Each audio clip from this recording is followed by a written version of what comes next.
two things I want to talk about. One is Hispanic Cultural Day yesterday was awesome. Much different turnout this year. It was sad, that a lot of people didn't feel comfortable coming to the Capitol, but we had amazing dancers and leaders from across the state and food. And I loved we got to do a resolution on the floor, on the House and Senate floor, to recognize just the importance of the diversity represented by all the different Latin American countries. And I just want to shout out Senator Brooks and the Latino Caucus for doing that work to make sure people feel comfortable sharing their culture here at the state. Second, I want to talk about budget for just a minute. Some of the numbers I didn't have yesterday because things were released so late in the day.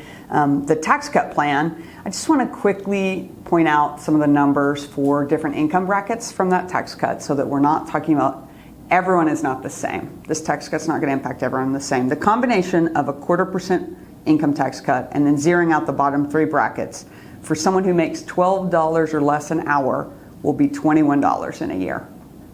$21 in a year. For someone who makes our average Oklahoma wages, so average wages $60,000 to $65,000 a year, in that era, it's $143 in the course of a year that they'll save from this tax cut. So that's for an average Oklahoman, $143. Whereas our top 1%, talking people making $683,000 or more, they're going to save $3,000 from this tax cut. So saying it affects everyone the same is not true, because we're seeing a wide variety there. And you're talking about people making minimum wage or $12 and less, they're not going to see an impact at all. What they're going to see is cuts in services and programs. And what people have asked us for are improvements in our public schools and solving those real problems in our community. And what we're going to see is we're cutting $300 to $500 million out of our budget, but people aren't going to see that in their bottom line. They're going to see that as a tiny little change in their withholding taxes or the end of the year taxes, except for the wealthiest Oklahomans. So I just want to point that out. What do you guys want to talk about? I believe the $3 million Bible request from OSDE was left out. Thoughts on that? Yeah, I was glad that originally the Senate did not recommend the Bible budget line. I think that makes the most sense. Oklahoma doesn't need to be doing that. I'm still concerned about textbooks, and are we going to fund the textbooks the normal way, and will we give the superintendent the latitude with that money? I do want our districts to be able to get materials for the classroom that they want and they think are appropriate to the curriculum, and so I hope that those textbook funds don't go towards the Bibles. When it comes to the transparency of this process, we all kind of found out pretty late yesterday it was coming out. The budget transparency portal wasn't updated. Last year we had these public forums with the mainly Republicans, but how did you feel like the transparency was in the budget process this year?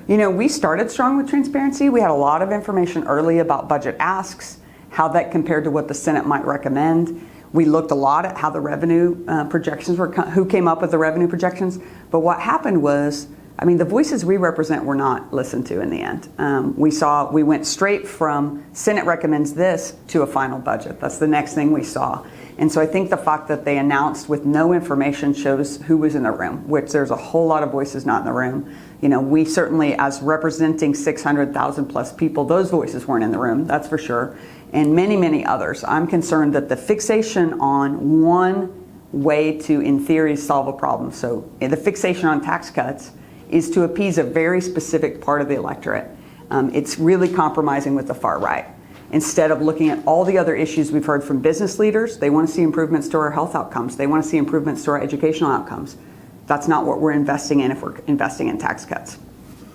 On top of the concerns you've already said about the tax cuts, just with the uncertainty about federal funding levels, is there a concern about doing this tax cut and then maybe later finding out the state has to foot the bill for more Medicaid or SNAP benefits? I'm just curious, with the uncertainty at the federal level, is this the right time? Yeah, we won't know the federal budget until after session. So we're making decisions in a vacuum, really. We don't have all the information. And I want to also, something that's really stuck with me from yesterday was many of the leaders standing up, Republican leaders standing there and saying that our economy is so great and that's how we ended up with this surplus. I want to point out that we had more than $11 billion infused in this state from federal relief money and more sales tax money because of inflation. So those two things alone are why our numbers have gone up. We have to recognize that this was not because of our prudent planning. this was mainly because of a big pandemic that caused a huge financial change. We got personal tax cuts through the child tax credit. We got huge amounts of state and local revenue. That was spent in our economy, and that's what buoyed our revenue. So the reason we have so much money in hand is because of that federal money. And then now we're looking at cutting, using our savings to cover those cuts, and we don't know what's going to happen in the federal government. I think people should be concerned because we know there's going to be layoffs, there's continued layoffs, and we know there's going to be cuts. Did it surprise you that they decided to add another $25 million to public school funding? It's just, with the budget picture that we started this session with, did you ever expect to see that happen this year? I think it should have been a lot more than 25 million. I mean, when you're talking about 700 public school children, we need more than 25 million to even cover inflation to make sure we're getting the resources to help teachers. We're not seeing the kind of change we need to see in that budget. 25 million is not enough to do the transformative change we need to have in the classroom. Also, we know we have a $50 million increase in private school vouchers happening this year. So you have 50 million private school vouchers, 25 in direct public school funding. That's not adequate. And we don't know how much Lindsay Nicole Henry scholarships are going to be. So we are increasing private school revenues, but we're not covering the costs that are of what's needed in the public schools. And just this week, we had big talks about special education, education for kids with disabilities, and making sure they had quality education. That is primarily in our public schools, and we need to be investing, and that takes people. And so I'm deeply concerned. 25 million does not cover inflation. No. We just got back from Senator Paxton's press conference, and he said that he met with his caucus today, and there was some pushback about the private prison purchase. Mm-hmm. Are you surprised by that? Obviously, on your side, you probably didn't want that in there in the first place, but the timing of it, the way it was kind of rolled out yesterday. Interesting. We have not gotten the caucus in detail about that yet. The budget chairman had given us a heads up that might come up. I think we're concerned about making sure we're saving the state money long term, and that we don't have inhumane conditions. So I think that would be progress if we could make sure that it's a modern building. We've always been against private prisons and have been concerned about how that encourages incarceration and whether that's best for Oklahomans that we're trying to rehabilitate. But we have not come up with a caucus position on it yet. You've been in the mental health conversations. What are your thoughts on the supplemental and kind of just fixing the problem short term and then coming back next year and fixing it again? In terms of the mental health department, I think we've only fixed making sure payroll is covered. That's the only thing we've done, essentially. Tiny bit for our community behavioral health centers, but not even covering the cuts that have been made from what I can tell.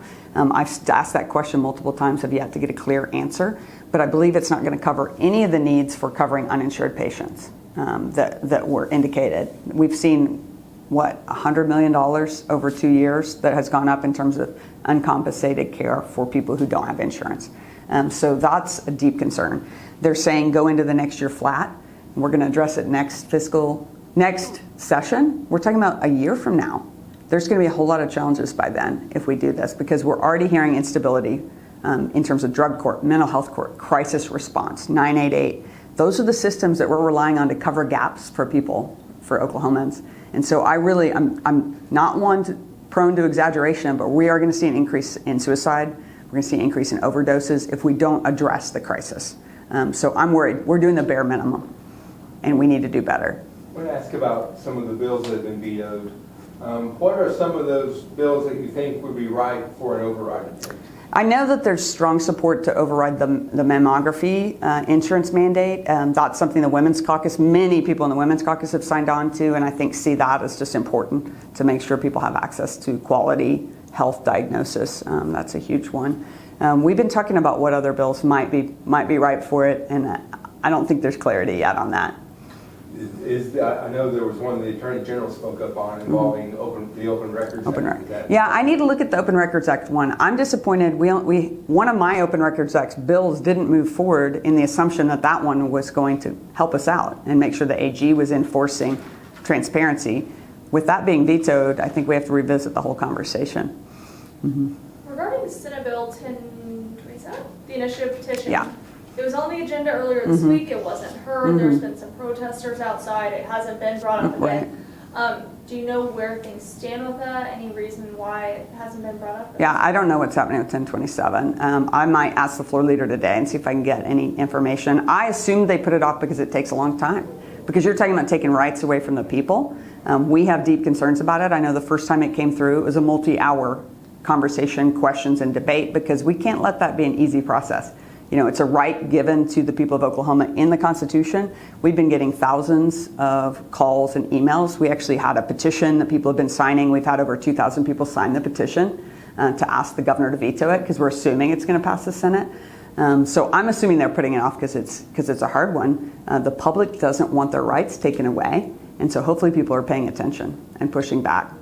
Just procedurally, how long can they put that on for? It could be on Friday, May 30th. Okay. Yeah, that bill, I think they'll assume is not going to get vetoed, right? So it could be at the last minute. Some of these other bills where they wonder if the governor might veto it, they're trying to get them in early enough that we could potentially override it.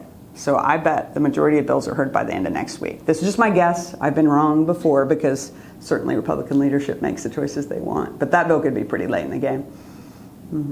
Yeah.